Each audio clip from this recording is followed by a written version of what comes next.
심리도 못 가서 발병 난다. 병.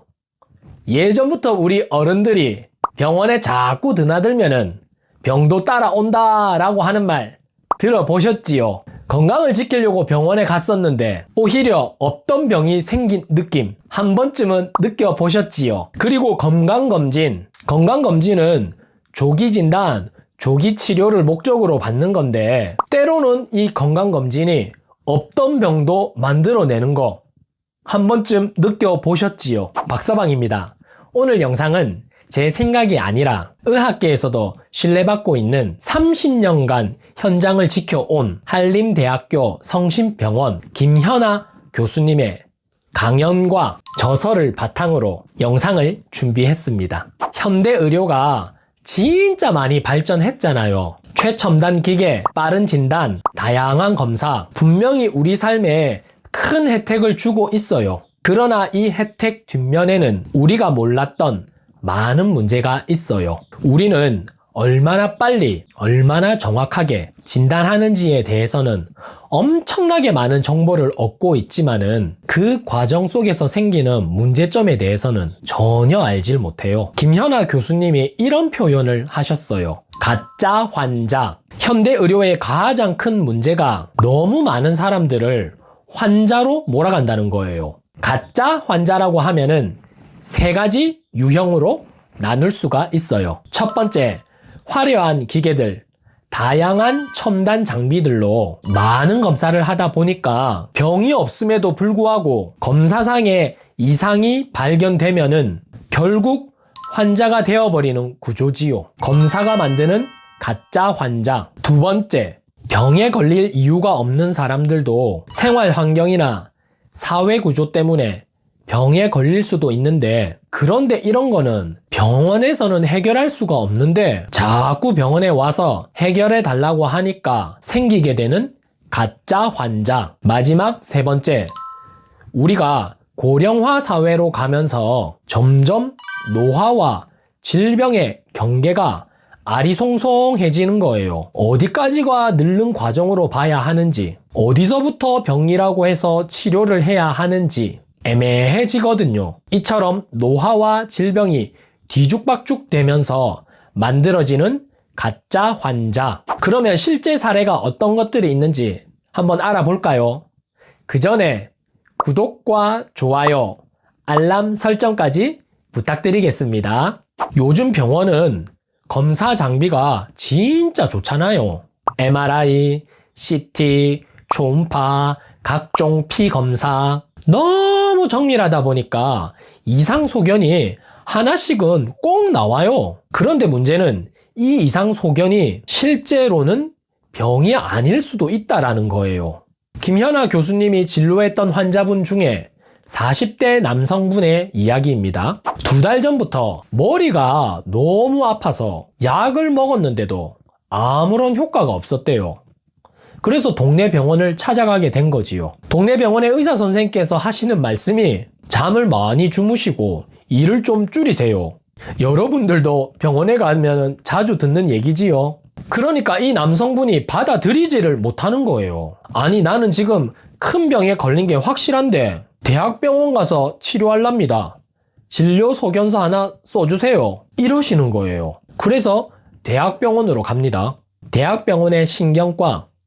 머리 아프다고 하면은 검사 수순이 딱 정해져 있어요. 머리 MRI 촬영하고 피 검사도 많이 해요. 그 남성분은 다행히 촬영상에는 아무런 이상이 없었어요. 그런데 혈액 검사상에 뭔가 이상이 하나 나와요. 양성 반응이 하나 나와요. 자가 면역 질환이라고 하는데 이제 신경과에서 다시 류마티스과로 보내지는 거예요. 다들 경험해 보셨지요?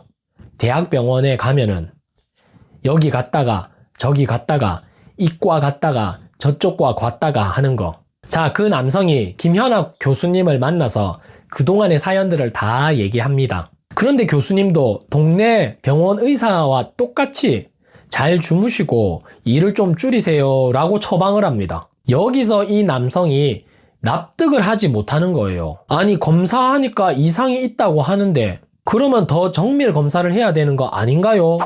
검사를 더 하면 안 되는 이유는요. 환자가 아닌 것 같은데 정밀 검사를 하자고 하면은 돈만 더 쓰게 되는 거지요. 또 온갖 정밀 검사를 하다 보면은 이상이 또 나옵니다. 알 필요도 없는 이상. 그러면 걱정을 또 하겠지요. 또 검사를 하겠지요. 돈은 돈대로 쓰고 시간은 시간대로 낭비하고 걱정은 걱정대로 늘고. 항액 항체 검사는 환자가 아닌 일반인이 해도 양성 반응이 많이 나오는 검사래요. 이런 검사는 위험 소인들이나 증상들이 다 있고 정말 의심될 때 의미가 있는 검사인데 아무 맥락 없이 검사하면은 정상인도 양성이 나올 확률이 높아요. 이런 것들이 가짜 양성, 즉 위양성 반응이라고 해요. 실제로 병이 없는 사람도 병이 있는 줄 알게 만드는 오류인 거지요. 이런 분들 진짜 많습니다. 검사 하나가 걱정을 만들고 걱정이 또 검사를 부르고 추가 검사, 병원 순례가 그렇게 시작되는 거지요. 또 다른 사례. 별로 아픈 데도 없는데 본인이 류마티스 관절염 걸렸다고 주장하시는 62세 여성분의 이야기입니다. 62세 정도 되면은 손가락 이런 데가 사실 다 아프잖아요. 그런데 건강검진 해보니까 류마티스 인자가 양성으로 나와요. 그 순간 그때부터 손가락이 막 더 아파요. 갑자기. 그리고 나는 큰 병에 걸렸어 확신하게 되지요. 그런데 류마티스 인자 검사도 백신을 맞은 이후나 수혈을 한 다음이나 바이러스 감염이 지난 다음 아니면은 나이가 드시면은 점점 양성률이 높이 나와요. 이거야말로 환자를 만드는 검사인 거지요. 그래서 자가면역 검사나 항액 항체 검사처럼 류마티스 인자 검사도 가짜 양성이 많이 나오는 검사예요. 그 다음 우리나라에서 급증하고 있는 갑상선암. 이게 왜 갑자기 늘었냐면은 건강검진에서 갑상선에 초음파를 댄 다음부터 굉장히 많아졌어요. 갑상선암은 조용히 있는 암이거든요. 그런데 건강검진에 갑상선에 뭐가 있다라고 이상 소견이 하나 나오면은 대다수 다 잘라내거나 제거하잖아요. 김현아 교수님은 갑상선은 검사도 안 받고 알고 싶지도 않다네요. 설령 암이 있다 하더라도 그냥 두고 같이 늙어간다고 얘기합니다. 이처럼 과잉 진단이 의심되는 암이 갑상선암, 전립선암, 유방암, 신장암 이렇게 4가지 정도가 있어요. 아니 그러면 건강검진을 하지 말라는 거가? 이렇게 생각하시는 분들도 계시지요. 하지 마세요 라고 하는 거는 아닙니다. 최소한 이 검사가 필요한 것인지 이 정도의 수치로 수술을 꼭 해야 하는 건지 이 정도는 물어봐야 된다는 거예요.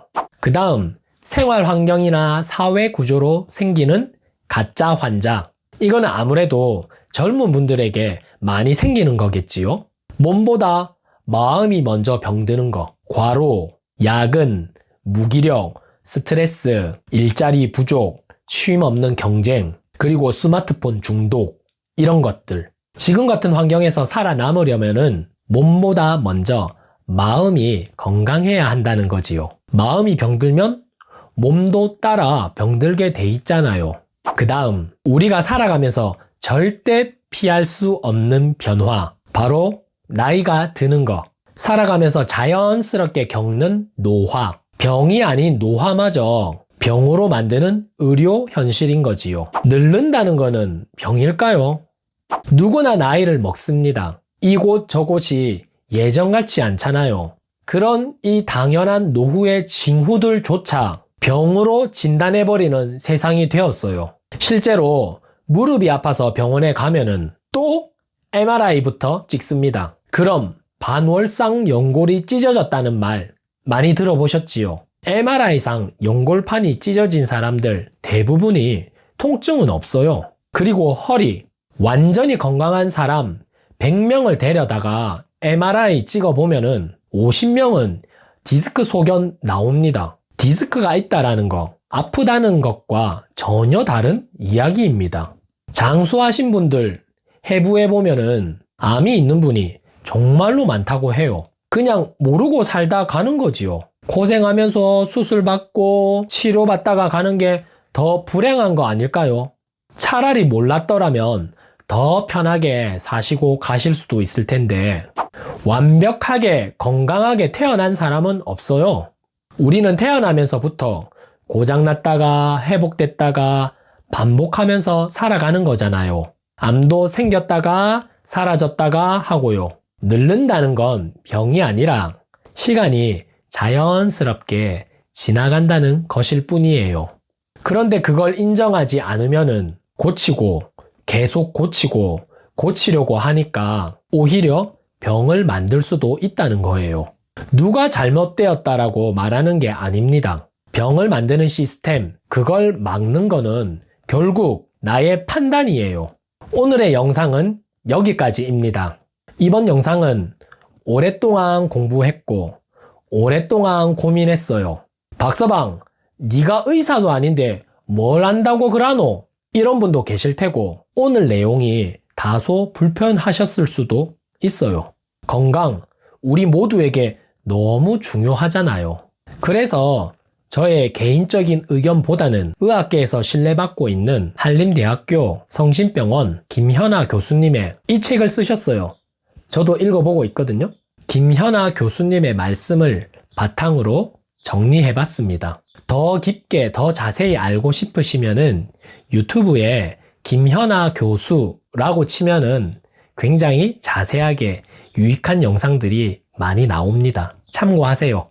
오늘 하루는 내 몸, 내 건강을 잠시 돌아보는 쉼표 같은 시간이 되셨으면 좋겠어요.